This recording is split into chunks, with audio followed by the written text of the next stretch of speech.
All right, all right. Welcome to Dirty Laundry. It's your host, Bill Money. Just dropping in real quick. Troubling what I'm seeing, but what I've been seeing for the past few years, but particularly over the past several days, weeks, months, in particular in light of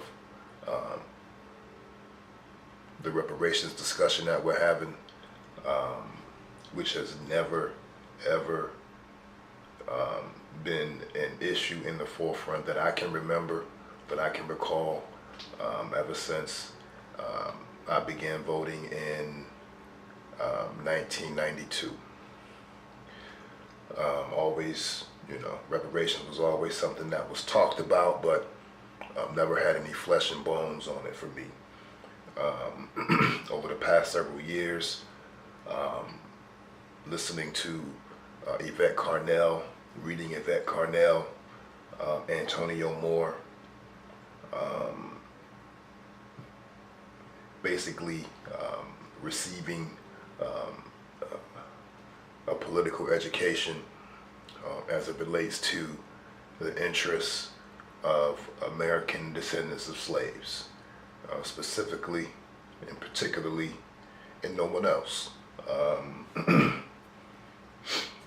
For many years, I was indifferent to how immigration affected Native blacks or African Americans.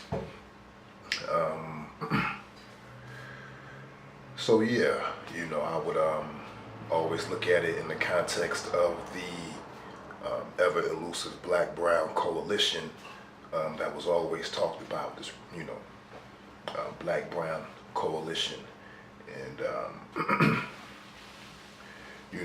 living in relative peace, and being a native of Brooklyn, New York, growing up living in relative peace, in the neighborhood, predominantly black, but we had Latinos, Puerto Ricans, Cubans, Dominicans, had a pretty prominent presence in my neighborhood. Not overwhelming, but no friction, no racial friction, anything of that nature. So that was my, small lens to view the black-brown coalition. Hey, I got along, with Puerto Ricans, Cubans, Dominicans, Panamanians. My mom dated a man who was Costa Rican for a very long time. And I was exposed to, and they were black though. Most of them were black. He was black, his family was black. Very few, if any, Caucasian Costa Ricans that I came across during that time. But nevertheless, as I have grown older and have taken a closer look at the issue, and taking a look at data that, incontrovertible, that shows how, immigration in all its forms have always historically affected the Native black community. Post-Civil War, there was issues once the floodgates were opened for European immigrants to migrate to the United States. The competition for jobs at that time, immigrants came in and displaced Native blacks in the job market. Historical figures, such as Frederick Douglass, Booker T. Washington, W.E.B. Du Bois, even Pan-Africanist Marcus Garvey spoke about the ill effects that immigration has on the Native black population, from jobs to crime. And,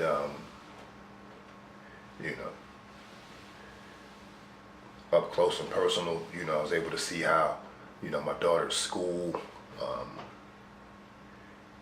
over the years, the immigrant population continued to increase. Every assembly I would attend, it would be more immigrant children, particularly Mexican, Latin American. So, you know, you begin to see it up close and personal, and you begin to understand how it affects not only you, your community, how it affects your kids and their outlooks and their outcomes moving forward. So, you know, that coupled with reading the data, looking at other people's points of views from different parts of the country, particularly in border states like California, Texas, New Mexico, reading about the violence committed against Native blacks by the Mexican gangs, Central American gangs, basically attacking innocent civilians, men, women, and children, defenseless families, in an effort to basically gentrify, you know, whole communities which they had identified and that they wanted to take over and control. You know, that's why I always say borders are definitely important. You know, be it a real or artificial line to separate geographic regions. Borders are primarily political boundaries. You know, border outlines an area that a particular governing body can't control. So when you think about controlling the border, you know, you want to be able to control who comes in, who goes out, what comes in, what goes out, because you want to be able to protect your resources. You know, I always tell my people that politics is about the distribution of limited resources. The purpose of playing politics is an exchange, quid pro quo. You know, you want to get something for something. If a politician wants your vote, you want to make sure that you present your interest to him, and he agrees to meet you, you know, on the table, and he's going to, you know, make sure that your needs get met. Make sure that you get some resources to go back to your group with. And if a politician that you continually send to the table for you, and he continually comes back with nothing for you, then you got to get him out of there. So again, this is my focus moving forward to 2020. Most of the videos you're going to see from me, I'll probably be banging on Democrats. So if your heart bleeds for Democrats, this is probably not the channel for you. People always ask me, why do you always bang on Democrats? Because I have been a Democrat by default, growing up in a Democratic household where my grandmother, my mother, my aunts, uncles, for the most part, my dad voted Democrat. So therefore I voted Democrat. Again, my first official election, I believe, was 1992, and I was so proud to vote for our first black president, Bill Clinton. How naive I was. So again, that's what you know, dirty laundry media is about. You know, not being respecters of persons, just knowing that all leadership, political, religious, otherwise, once you're placed in a position of leadership and you accept that mantle, then you are up for examination at all times. It's nothing personal. It's based on your policy and your conduct. So with that being said, again, if if your heart bleeds for Democrats, I'm sorry. Listen to a sister named Teslin Figaro. Shout out to Teslin Figaro. As she explained on the Breakfast Club, in short, that why we bang on Democrats is because they are the ones that we've been voting for the past 55 years or more. They're the ones that pander to us for our votes. They're the ones that show up at our churches when it's election time.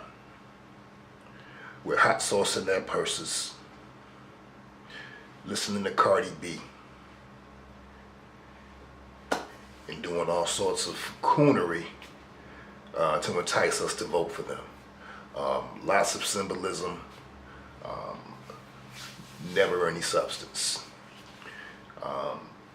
Always a scare tactic, because now going into 2020, the mantra will be, you must put your interests aside to make sure that we beat Trump.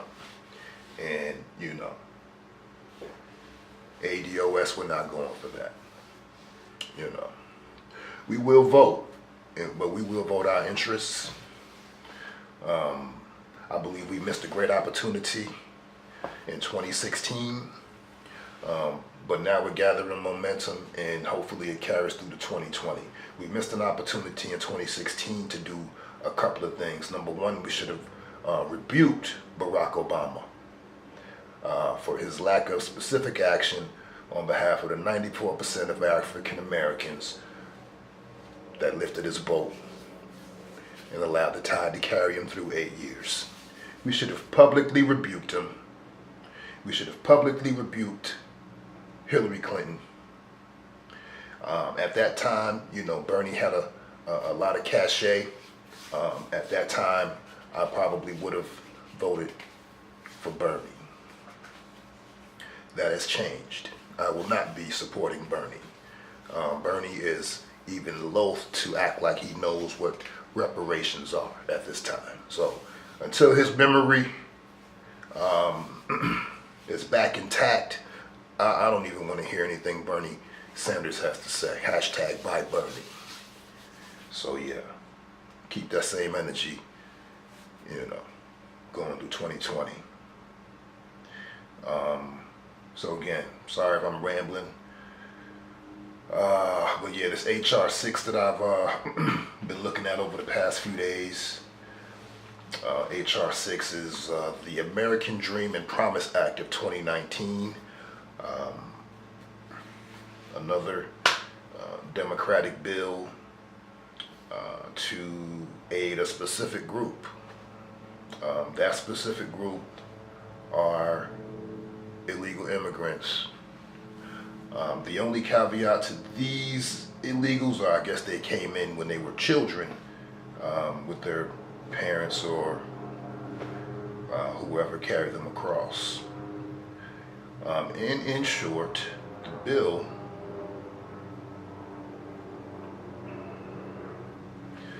is to grant permanent resident status on a conditional basis for certain long-term residents who entered the United States as children.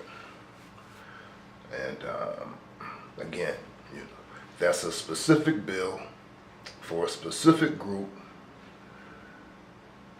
that are not citizens and who came into the country illegally. So illegal immigrants, they get specifics. Native blacks vote 94% for a candidate, and we get admonished at a Morehouse commencement speech, no less. So I'm looking at this HR 6, American Dream and Promise Act of 2019, and it was sponsored by Lucille Roybal Allard, Democrat of California. And so far the bill has 210 co-sponsors. And I put that up against H.R. 40. If you don't know what H.R. 40 is, H.R. 40 is the Commission to Study and Develop Reparation Proposals for African Americans Act. That was introduced by Rep. Sheila Jackson Lee out of Texas. A little background to the bill. I believe it was first introduced in 1997 and 1998 by Representative John Conyers. I think it's been introduced 15 to 16 times, maybe more. Always ends up languishing in committee. So for reparations to be on the front burner right now is a big deal. And considering the racial wealth gap and is growing, considering that the median black household is worth $1,700, and that's only if you count for the family vehicle, which is a depreciating asset. Reports that by 2053, the average black household will be worth zero. So, in my opinion, the reparations plan is in order right now. It's not just a check. If you want to check out ados101.com, and there's a lot of information there for you, some background on the movement, and some data to orient you as to what the reparations picture would actually look like. It's not just about a check, although a check is necessary.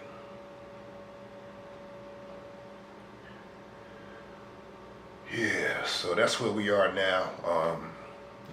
We on high alert, moving into 2020. It'll be upon us before you know it.